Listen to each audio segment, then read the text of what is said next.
Dog Training Digital presents the Ecollars podcast with Robin McFarland and Steve Snell. All right, so let's talk a little bit about the DVD set streaming series that we did on Ecollar training. But this is a bigger undertaking than some of the other stuff that we had done.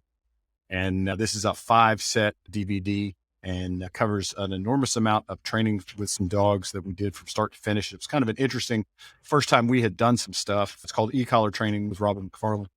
And let's talk about the process of that and just kind of go over that video production that we've got available.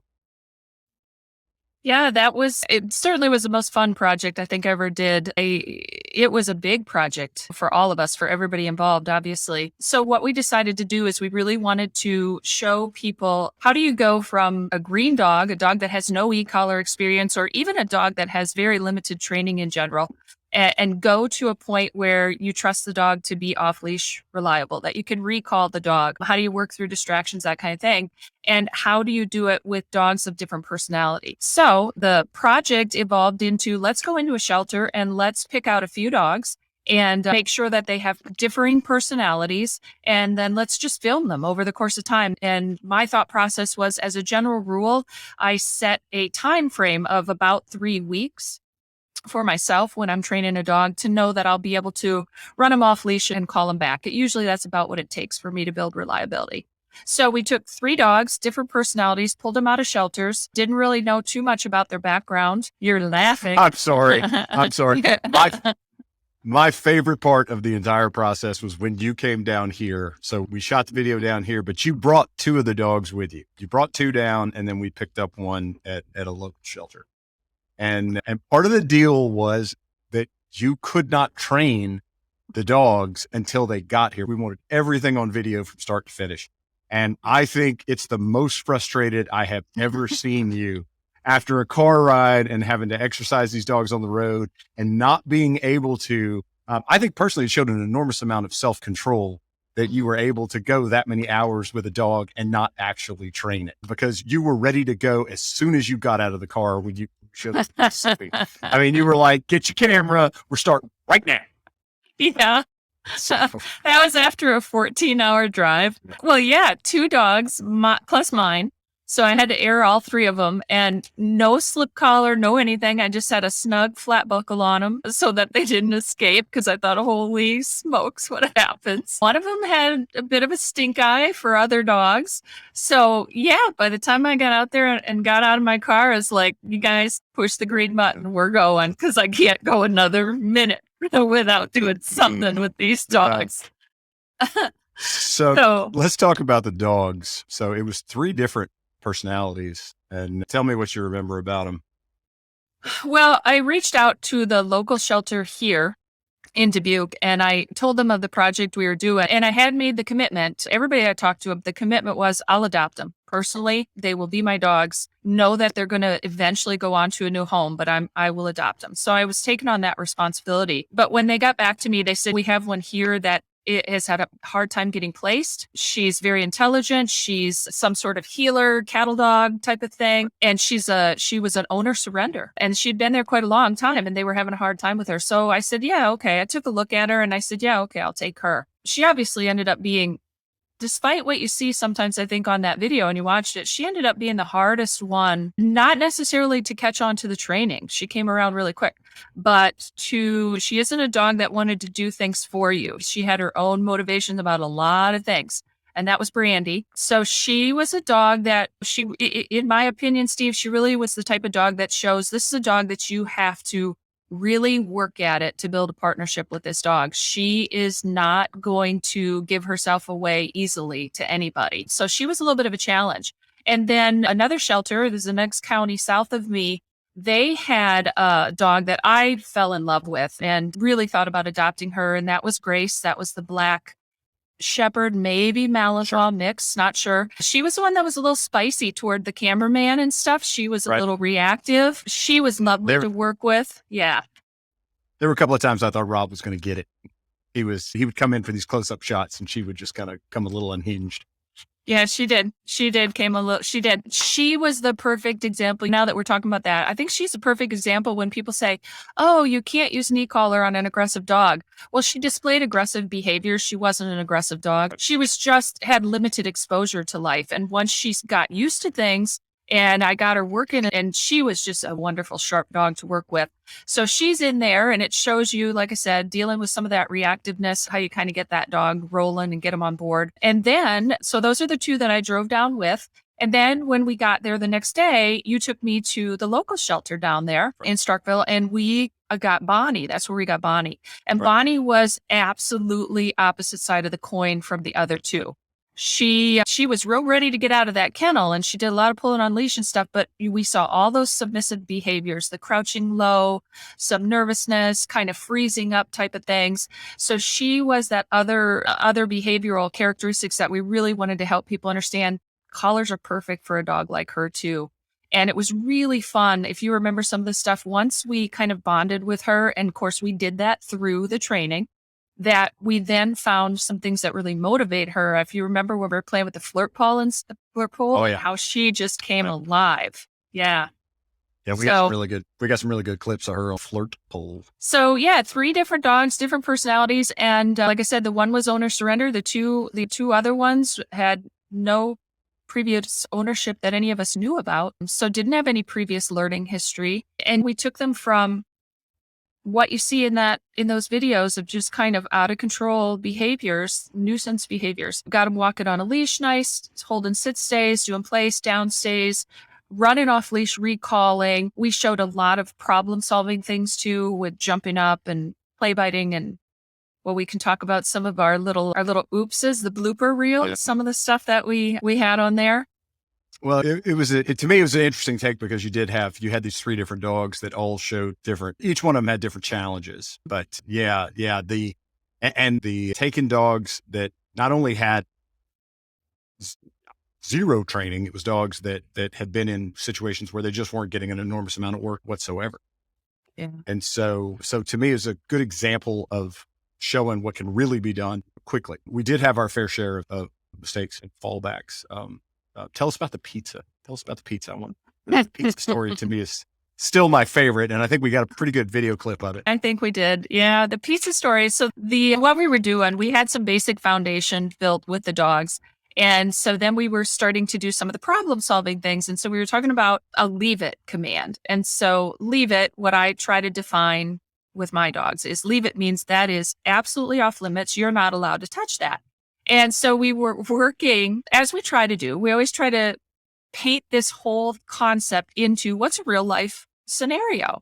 So it was lunch anyway. We had pizza. We set up our little picnic outside. We put the pizza on one of the place boards and we were working with her and she was getting the concept. And of course, when you're filming, you cut and then you reposition the camera and you got to kind of reset up so you can get different angles. And as dogs do, they take opportunity whenever they see the moment. And she saw the moment that my attention was diverted to something besides her. And she was up and in the pizza box, had like the whole thing, and she was, and of course, Rob, being Rob, captured the whole thing lovely. Oh yeah. Phil. Oh yeah. So good stuff. It's good stuff. Dog's a dog. I make mistakes. I'm not perfect. Neither are any of the people watching this. You get to see this stuff happen. You get to see how do we go back and now we're going to get it right. We're going to help the dog understand the right thing. But yeah, Grace got to enjoy a little pizza that day. Yeah. So always good. So let's talk about how the process was done because we did start at zero. We didn't record every session that you worked with the dogs, but it was about every second or third session, I want to say, that we did over about a 3-week period. So tell us a little bit about the process because we would record stuff and then you would go and you would work on just some repetitions, come back. Let's talk a little bit about how we went about film. Yeah.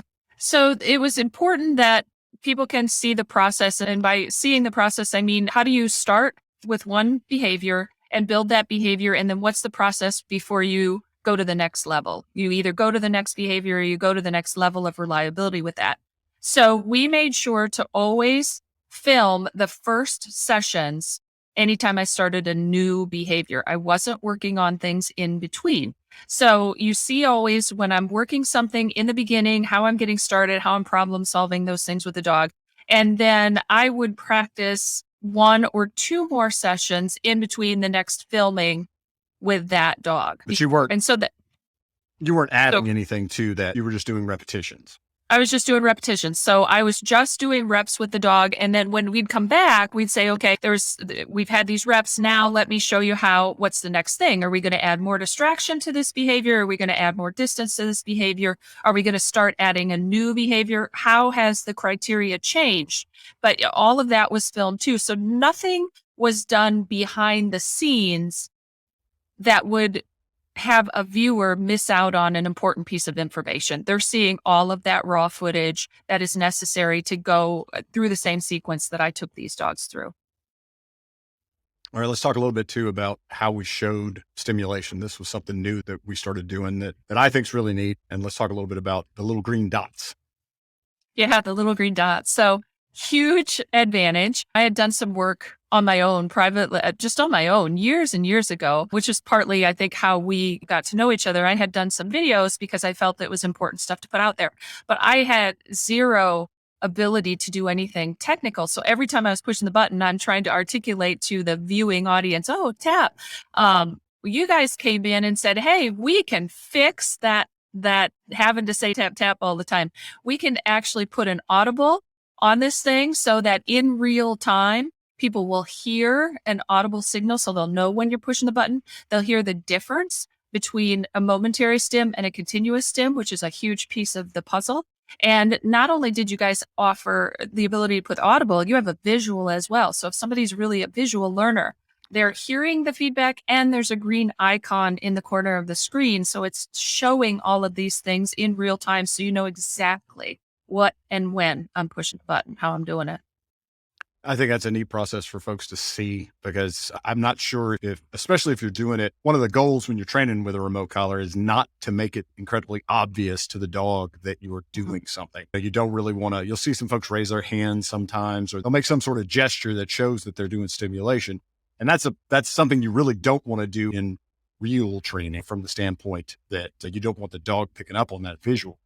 And so for us, it was a neat process to go about it so that the viewer could see exactly when the stim's timed and how long it lasts and the duration and how many times you're pressing the button. It's a pretty neat process. I really like the way we went about that. Yeah, I think that was a game changer. And I think that's for the viewer, that's a game changer because I do think there's lots of people that will put up videos and stuff, but nobody's really pulling back the curtain on here's the mistakes and here's how it's actually done. And so we really tried to put that out there so that it's not a mystery. Yeah.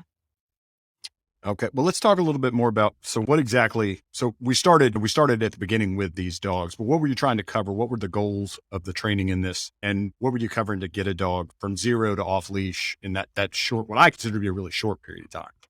Yeah. 3 weeks from nothing to reliable it's pretty quick. It is pretty quick. It is pretty quick. And the thought process behind that was if I were training somebody's dog in a board and train type of situation, that is typically my process and what I'm doing is I'm trying to create a good pet. So a good pet, in my opinion, come when called, walks nice on a leash, can be sent to their place, their bed. They can learn to chill out there, has a sit stay, a down stay, and has a repertoire of basic manners. Wait at a door so you don't bolt out a door. Don't jump on people when you greet them. Be quiet when I tell you. Barking is okay, but you need to stop when I tell you. So taking the dogs through that same process was just a replication of what my expectations are if I'm training somebody's pet. And all 3 of the dogs were behaviorally, they were different, but they weren't really on extreme ends of the behavioral spectrum. So if somebody has a really extremely fearful shutdown dog, those things are going to take longer and you're going to have to add more things. If somebody has a truly aggressive dog, then those things are going to take longer and you're going to have to add in more techniques. So we took this kind of middle range of behavior, the average pet. That's what I'd call the average pet. You go to a shelter, you get a dog. These are the things you're going to get. And we showed people, here's what you can achieve in a relatively limited amount of time. Now, I think we did point this out in the video is, yeah, I'm working these dogs 3 to 4 times a day, which may not be realistic for everybody. And this is what I accomplished in 3 weeks. But if people simply doubled that, they're going to probably get the same result in 5 to 6 weeks. That's still pretty darn fast to have a Oh, sure. pretty good jump on training your dog. And so how many times, I mean, how many times when you're recommending this program to somebody, what are you recommending as far as a work schedule? I mean, is it Minimum would be 2. Minimum would be 2. I think that's realistic for a pet owner that they have another job. They got stuff they got to do. You can Sure. get the dog out in the morning. You got to feed them and exercise them anyway. So you can spend 20 minutes putting in a workout. You can do the same thing when you come home and everybody's living with the dog. You have to feed them. You have to toilet them. You play with them. And so we show you how do you incorporate some of these things into your routine. So minimum of 2 practice sessions a day and then incorporate things in your routine. If you can do more than that, the process will be expedited. If you can only do 1 a day, it's going to take a little longer. Sure. So, and that's really just, I think everybody's looking for some sort of, how long does it take me to do this? And it's really not a simple, it takes X amount of time. It's so many factors come into that. It's hard to pin that down. My experience has always been the more time you spend with your dogs, generally the better and the faster your results come through. Oh, yeah. Well, and I think too, it's important to point out when we say that. So we did this for 3 weeks and we're saying, well, here's what we got this trained dog at the end of 3 weeks. That's not trained as in past tense, as in you're done and your dog is on autopilot. That's in the dog has an understanding of these behaviors. The dogs are reasonably reliable with these behaviors, but you have to be consistent and make this a lifestyle. As far as using the e-collar, that's still part of their lifestyle. I left Mississippi, I came home with them. That was still part of their lifestyle. It was part of their lifestyle when I transferred them over to the new owners. So it does take a period of consistency, but once you've got that foundation put in place, it's pretty easy to just live with the dog and maintain that training the way that you have it at that point. What anything else from that experience? We've had it on the market for 4 years now, 3 or 4 years. So what kind of feedback have you gotten from people? The feedback is good. The feedback's really good. What I enjoy hearing is how it has changed people's relationship with their dog. I mean, I love hearing when people say, oh, you're a good teacher and what you say makes sense. That's great. I love hearing that. But what really gets me excited is when people tell me how this has changed their lifestyle, how they had this dog and they never really thought being off leash was possible, how they always wanted to be able to go to the beach or hike with their dog, I have a client that mountain bikes with their dog out in New Mexico all the time, and just how it's been a game changer for her and how it's been a game changer for the dog.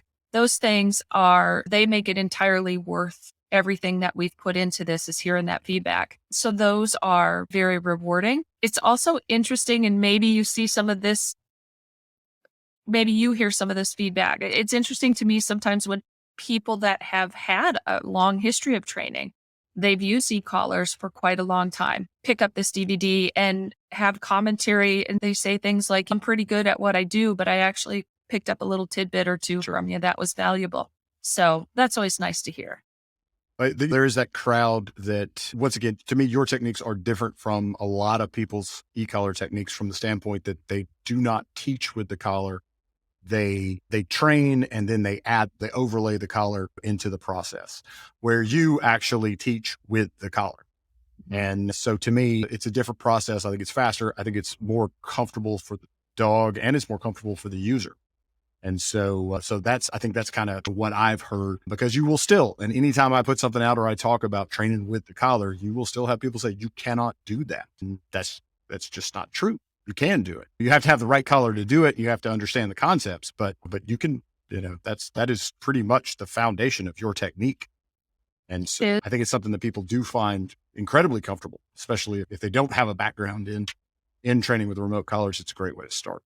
Yeah. Well, and just to expand on that a little bit, so people understand, why do I do it that way? I am not a person that I'm not a person that's going to tell you have to do it my way, or I'm not going to tell you my way's the right way.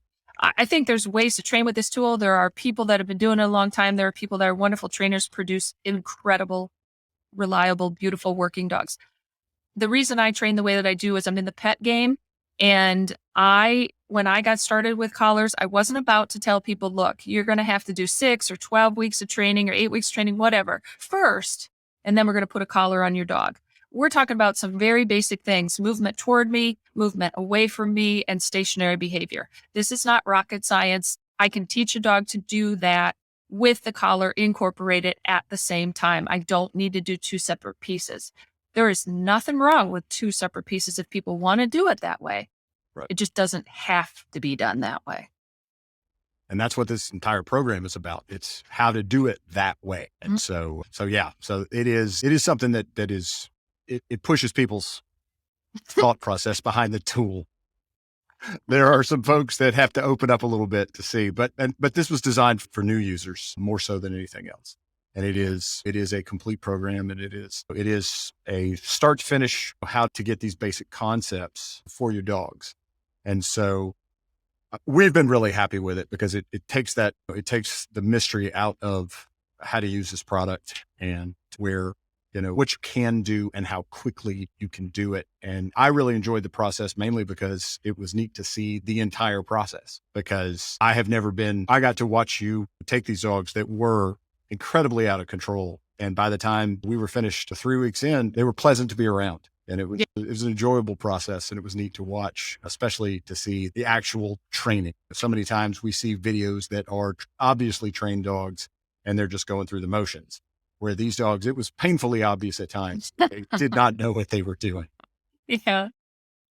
So, I didn't always have glamour shots in these videos. There were days, man, I was beat up and dirty and working, and it's the real deal. That's for sure. Well, it was a great experience, and we really enjoyed it. And so for folks that are looking to see the process and are looking to up their game with remote collar training, this is something that we offer, and we really recommend folks check it out. I do too. Thank you very much.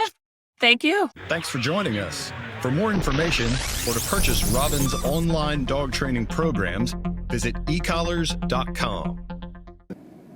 This is Robin McFarland's Ecollar Training. This video series takes a systematic approach to e-collar use from introduction to off-leash control. 3 dogs of varying personalities were adopted from a shelter environment and trained daily over the course of 3 weeks. This DVD series captures the real-time footage starting from day 1 of introducing the e-collar and progresses to the point of off-leash control and working around real-world distractions. Robin takes you step by step through the process of laying a foundation, solving common problems, working through distractions, and graduating to off-leash freedom. The systematic approach and detailed instruction is designed specifically with the novice e-collar user in mind, but even experienced trainers will find a gem or two to add to the training toolbox. Each of the dogs in this video series, Grace, Brandy, and Bonnie, started training within 72 hours of being adopted from a shelter environment. What you will see is real-time training sessions, not special editing or previously trained dogs. Watch dogs with different temperaments being worked through challenges toward the goal of off-leash control and a greatly improved relationship with their handler. Robin's e-collar instructional materials are clear, concise, and never sacrifice the physical or emotional well-being of the dog. With this training, your dog will be calmer, more controlled, and be able to experience the joy of off-leash freedom. If you've longed to be able to trust your dog off-leash, but don't have the confidence to start training with an e-collar, this video series is for you. Any dog owner that is interested in learning an easier way to communicate with their dog while gaining off-leash reliability will benefit from this DVD series. This 5-disc set will take you step by step through the process from starting the training and finding a level up through working around distractions and being ready to go off-leash.